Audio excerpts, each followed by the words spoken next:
hybrid work. Hello and welcome to our special discussion. CNBC-TV18 and Jabra present Making Hybrid Work. I'm your host, Paramita Chatterjee. Now, the office, as we used to know it a few years ago, no longer exists. Post the pandemic, companies are transitioning to the hybrid model, where employees have the flexibility to work from home, come to the office, or basically work from anywhere. Now, in this new world, how are companies transitioning to the demands of the hybrid model, where they need the right technology solutions, which allows companies to ensure that they are able to provide employees with the flexibility they desire without compromising on their productivity and outcomes. Let's find out a little bit more about making hybrid work with our guest today on the show, Richa Nanavati, Chief Information Officer, Mahindra Group, Dhaval Pandya, CIO, Piramal Enterprises, KV Deepu, Senior President and Head of Operations and Customer Service at Bajaj Alliance, and Peter Jayasilan, who's Vice President, South Asia and Public Sector at Jabra. It's awesome to have you all, and we're talking about the hybrid world, but actually it's great to have you all here in person after a long time, and that's what the pandemic has done to us, right? We are sometimes at home, sometimes right here in the studios. So, Richa, let me start with you. And, we all know what happened in the pandemic. Companies were rushing to quickly adapt. And now we are sort of in this post-pandemic world where we are trying to get used to this new normal of sometimes at home and sometimes there in person. So how have you as a company, and particularly as the CIO at Mahindra Group, really adapted to this new hybrid world? If we talk about the pandemic and even pre-pandemic, technology always had ability to be operated from various places. But what pandemic has done is changed customer expectations. They've altered forever, I believe. I want to give a quick example. We launched our Scorpio N, our latest SUV, on 30th July. We sold 1 lakh SUVs in first 30 minutes. Think about the car buying process that it used to be. Right? You go to a dealership, you test drive, you like something, you negotiate. If not, go somewhere else. I mean, it would at least take a few hours. Correct, correct. There is no way 1 lakh people did test drive in 30 minutes, right? So that's the customer's way of engaging with companies that have completely altered. And you got to meet the customers in whichever sales channel they want you to meet them in, right? And that meeting customer expectations also is how your employees will come along. Right. Now, meeting with pandemic was not a problem. We have tools that we always have had, collaboration tools, which we used. We went with it. Coming back to it, and I think I also want to point out that we're a manufacturing company. Correct. Only for a very short time we were not in the manufacturing plants. Then people have been back there. Office employees have had the flexibility of working from home. The collaboration tools provided that. But as we are coming back, we are returning back to the office. Okay. And there is a transition that everybody needs. But you have to provide employees that flexibility. Absolutely, absolutely. Okay. With the flexibility that is required. But what we are finding is that people want to come back. We want that water cooler chat back. In fact, let's find out a little bit, Richa. I'm just going to come in here and ask Peter, because Peter, I understand that Jabra did a very interesting sort of survey and study about the hybrid, workplace, and what do employees really want. Just share with us some of those findings. From a hybrid workplace, when we did a study recently, covered over 6 countries of office workers, we found something very interesting. Obviously, we are coming off this great work experiment of all times for 2 years, and now we are moving from a 100% almost remote from an office perspective into a hybrid or a flexible arrangement, right? So what we saw is 63% of the employees preferred hybrid. Okay. Yeah, while that is so, but only 45% actually did hybrid. Now, so it's funny, right? Because people are also worried. Over 55% of the people are worried that if they do hybrid, their careers will be impacted. And that's primarily because they don't have the right tools, or? Not exactly. It is basically because they are wondering, the organizations have not made it very clear that it doesn't matter where you work from, you will be treated and your performance will be evaluated on output and not where you are. Deepu, how do you react to this kind of a finding? Well, employees want to be working hybrid, but they find that they're not really able to work hybrid. And in fact, they're almost being forced to come to office. Yeah. No, I think it's a very interesting, dichotomy that we are seeing. And that's because it depends on the stage of the employee life cycle that you are in. Let's take a new joiner. He hasn't built bonds, right? He's only interacting with people on digital collaboration tools. Such employees would love to come to the office. At the same time, let's look at some employees who went back to their hometown. They don't want to, come back to the office. But Deepu, if I can just come in here, isn't it also a case of enabling those employees with the right technology, the right tools? How have you been able to do that as a company? Have you really understood the complete package requirement? Absolutely, Paramita. I think the good thing about COVID is, it forced everyone to be agile. And we actually classified our employees into broadly two segments: customer-facing employees and non-customer-facing employees. Non-customer-facing employees in the office can use digital collaboration tools and carry out their work. Now, when it came to customer-facing employees, right, they need to, be in the field. So for them, lockdowns, they needed to figure out ways to cater to that. So initially, what they did, they enabled, their partners. So we enabled our partners. So for example, if somebody wanted to undergo training, come out with a quick, 2-minute, sound bite, send it over WhatsApp, right? The person looks at it, understands it.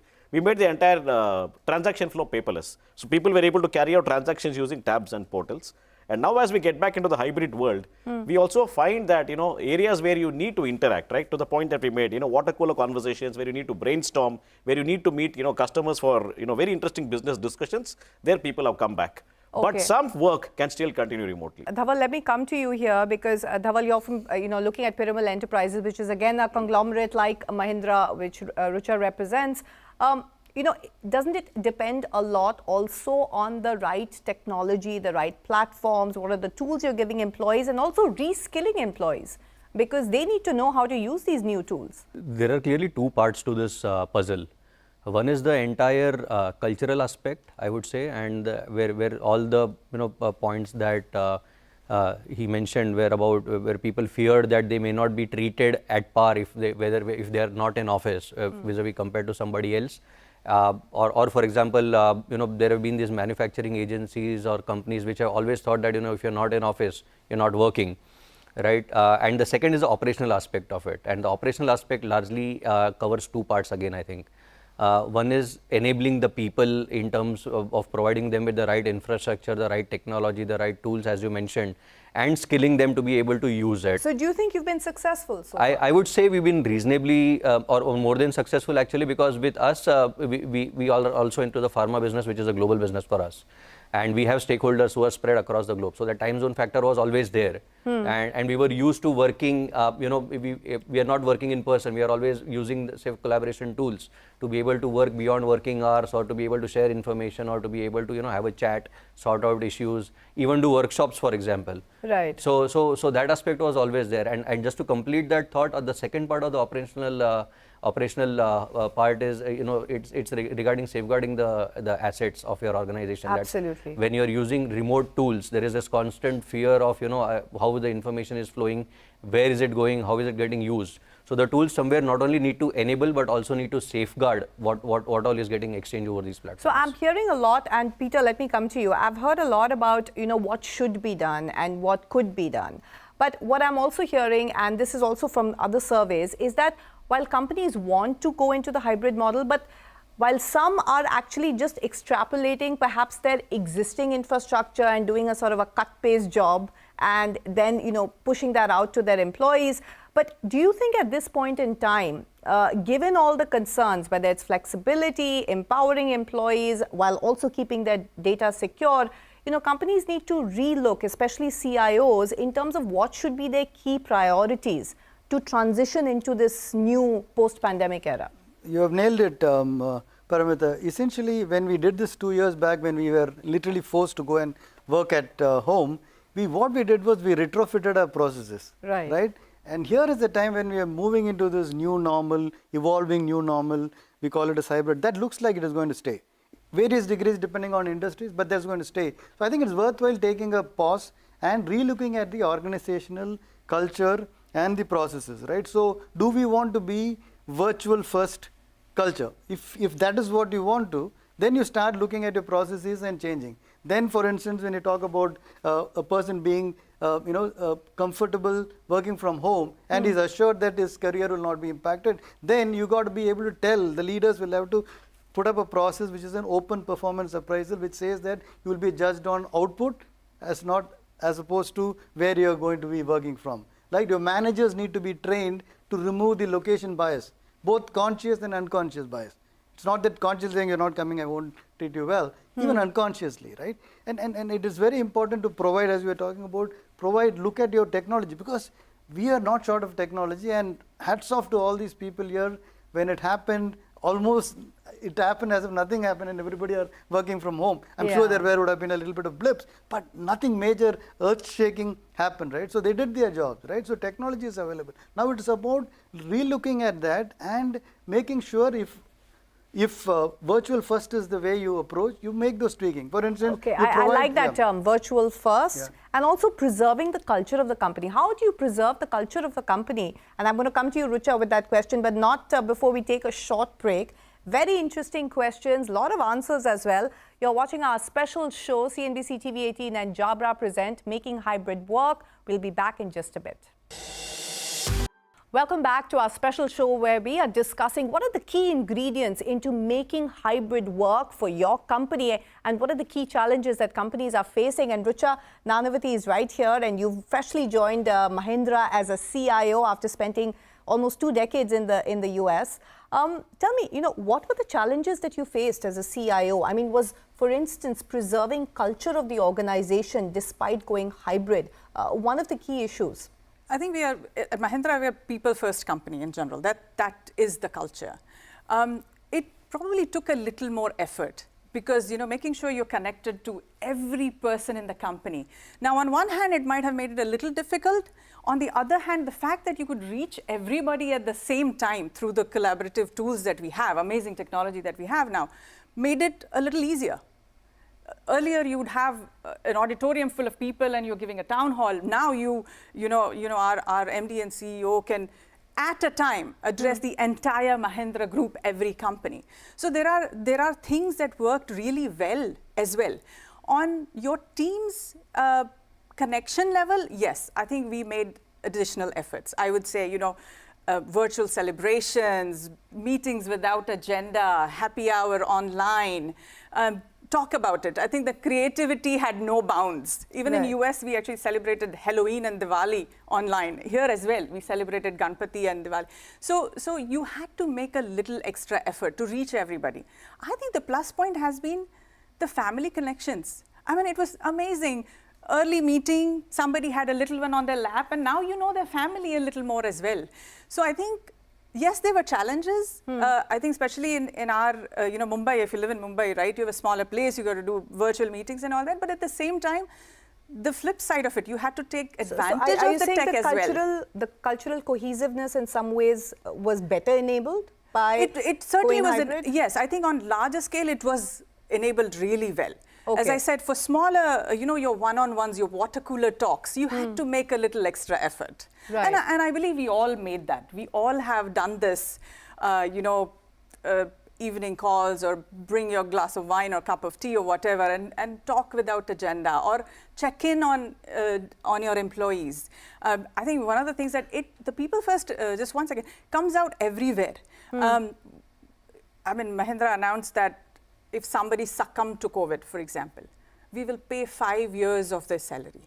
We will pay for the kids' education. Anand at one point donated his whole salary. Right. So that culture, it permeates through everything, whether it is with technology or in person. Deepu, let me come to you here because while we've talked a little bit about culture, and of course every company has approached it differently, but one of the key aspects, and this is a concern that organizations have, is about the security, especially when it comes to data. And though you're representing the insurance side of the business, but BFSI is a highly regulated space and a lot of data security is there. Is that a concern? I mean, how have you managed some of those requirements in this hybrid world, some of the regulatory requirements as well as, data privacy requirements? Yeah. Security was certainly, a key focus area at the start of the pandemic. But as they say, the results bear out, the fact that firms focused on it, because you haven't seen a spike in cybersecurity incidents in the last couple of years. So what firms did, invested heavily in cybersecurity, because now people are accessing work from devices, right? And the whole approach was device agnostic. Right. Doesn't matter if you're in the office or if you're outside. So we ensured, for example, things like role-based access. So you have access to various parts of the system depending on the role you are in. We also invested, heavily in cybersecurity. I can't share the tricks of the trade because obviously we need to prevent, fraudsters from coming in. We also leveraged analytics because we looked at patterns, to figure out, what could be potential areas. And more importantly, we also focused on training. Because we find in some of the studies that one of the key aspects that sort of prevents firms from diving headlong into the hybrid aspect is actually some of the concerns regarding security. Dhaval, what was the key obstacle that you faced as a CIO?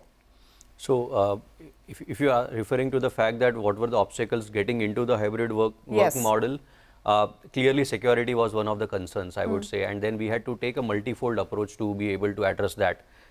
We looked at it in three clear parts. It was people, process, and technology. That the three have to work together to be able to deliver the end outcome that you're looking at. So, for example, when you look at the people, imparting them the right knowledge. What is phishing? What is vishing? How can you fall prey to it? So you had to reskill your workforce as well. We had to reskill, we had to retrain, we had to, for example, even simulate.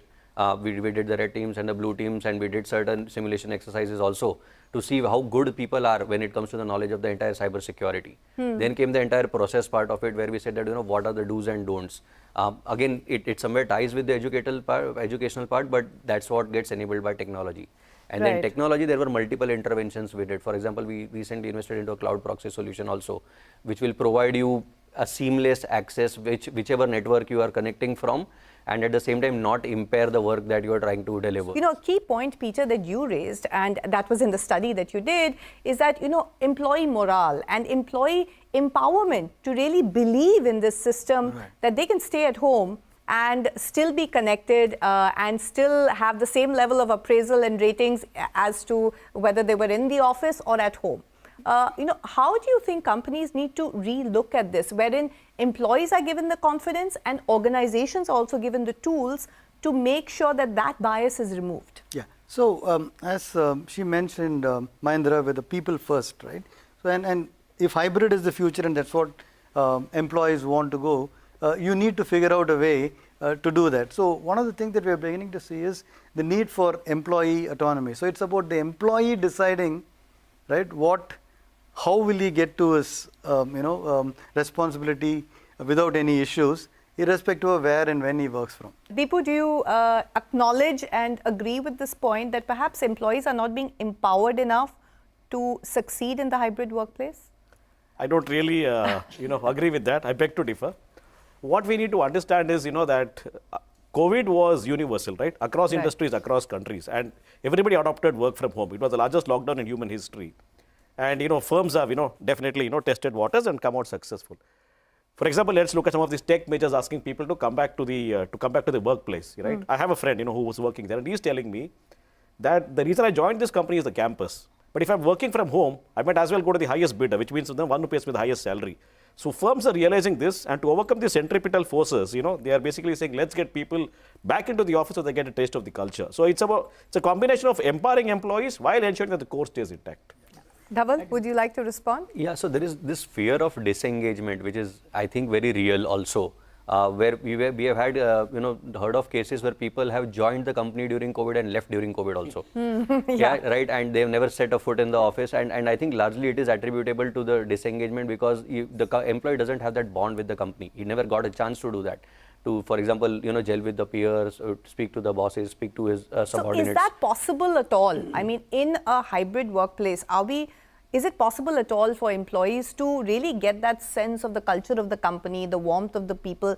Do we have the tools to do that? I think completely being remote it's very difficult. I'll tell my personal example. I joined during COVID and I was craving to go meet my team in person, my boss, my team, and so on. Right. And I do think that while a very well-defined work has, and we've all survived, taking nothing away from that, but when you want to ideate, when you want to innovate, when you want to brainstorm and whiteboard and talk over each other and passionately have that discussion, I think the tools, I do believe, fall a little short. In your words then, Rucha, because I think we need to define or redefine hybrid in that case. I mean, I'm seeming to hear many different versions. So, Rucha, how do you see the hybrid workplace now, in the now and also in the future? Yeah, I think leave the word hybrid aside.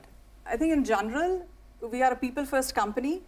we are returning to work, we are coming back to work with full flexibility that somebody needs to conduct their transition and their life. Deepu, would you like to, I mean, how would you say the hybrid world is going to look in the next few years? So two dimensions. I think one is employee flexibility and parity. You want to make sure that whether you're working from home or working from office or wherever, working from anywhere, it's outcome based. The other is, initially the onus was on digitizing the physical. Today the onus is on humanizing the digital. How do you bring in the best of both? Dhaval? So I would take the element of hybrid away from the workplace or possibly the location from where you're discharging your responsibilities and apply it to the workforce. I would say I would look at my workforce as being hybrid. I have to clearly identify as to who are those who need to be in office. Identify those who may need to be in office on a need basis, and then there can be a population which can work 100% from home. This is purely based on kind of responsibilities they are required to discharge, and at the same time what kind of KRAs they are handling, and keep the customer at the center of the whole thing. That is extremely important, that you are somewhere not diluting the proposition that you are offering to your customer or your stakeholders outside of your ecosystem. Okay, final word goes to you, Peter. Yeah, so I think all these comments kind of reinforce what I said. Hybrid is not remote. Sometimes we interchangeably use it. Hybrid, and the way hybrid is going to evolve, in our opinion, from what we have seen in the surveys, is if you empower your employee, they will know what is good for the customer and for the organization, and you trust them, they will figure out when to come and stuff like that. If you start dictating what it is, today we may have to, because we may be still raw, but it will evolve into a situation where employees should be able to decide. They are good, they will know. If I have to come to office, I will. If I need water cooler moments, I will. So then you build and redesign your offices to take care of the needs. And when he has to work from home, provide him with the technology which will equally enable him to participate in a meeting when he can't come, he or she can't come. Fantastic. Ladies, gentlemen, thank you so much. It's been such an energizing conversation, and as I said, great to have you back in person, but we'll also see you on those online conversations as well, because that's the new world we live in. Hybrid is the new reality in this post-pandemic world. So clearly there are different requirements. Companies are approaching it in different ways and means, but all employees want that flexibility while also staying productive and staying empowered in this new hybrid world. Thank you so much for joining us on this special discussion.